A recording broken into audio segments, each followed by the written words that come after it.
So there's a lot of people with this perspective. They say, well, oh, if I surrender my life to the Lord, if I choose to start following Jesus, I can't sit over here and go out anymore and have a good time. I can't go out with my friends and enjoy what we're doing. I can't live the way that I want to live. I can't live my life to the fullest. And that's where your perspective is wrong, because you're not focused on Jesus. You're not focused on the Lord. You're focused on yourself. You're focused on your fleshly desires, the things that you want, the things that you feel like you need, right? You're only focused on yourself, and that's selfish, right? We have to be mindful of that. When you surrender your life to Christ, we are called to be different. We are not called to live for the world anymore. We're supposed to live for Him and glorify Him with everything that we do.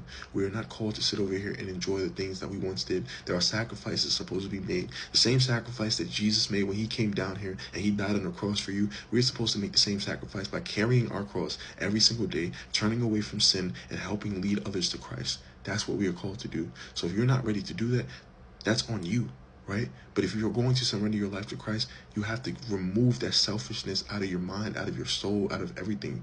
Allow the Lord to deliver you from those evil spirits of selfishness, because that's only the enemy feeding you those negative thoughts, wanting to continue to live for the world. It tells us in 1 John chapter 2, verses 15 to 16, do not love the world, right? Because one day this world is going to end. It's only temporary. Everything of this world right now is temporary. It will be gone. The Bible tells us in 1 John chapter 2, verses 15 to 16, that everything of the world, everyone who follows the world, everything that is in this world, right, that is not for Christ, that doesn't glorify the Lord, is going to disappear. It's going to be gone. It's going to be done. It's going to be over with, right?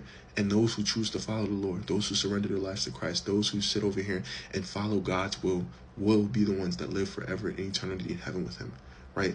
And if you look in Matthew chapter 7, verses 21 and 22, everybody's going to sit over here and say, but Lord, Lord, I did this and I did that. And those who follow God's will and lived according to His will make it into heaven. And those who didn't will not. Not everybody's going to go to heaven.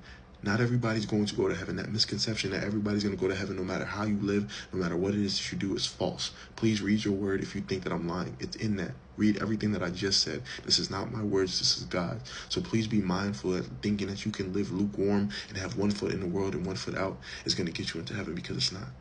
The Bible tells us to remove our fleshly desires and the things that we feel like we want, because the world is temporary. Everything that is glorified and labeled as fun in this world is just not okay. It's really not. There's a lot of evil things in this world, and the devil uses a lot of things and a lot of people to have you and try to lead you away from Christ. So please be mindful of that. When you think that, oh, I can just surrender my life to Jesus and still do this, but if I choose to follow Jesus, it's okay, because His grace is going to forgive me, and I'm going to be forgiven by God no matter what it is I do. God's going to forgive me. God is watching all the things that you do, and just because His grace will abound and He will forgive you does not mean He's not keeping track. Does not mean that He's not watching you. He's watching with every decision you choose to make. We are called to be different and not supposed to live of this world. If you think that you can live of this world and still follow God,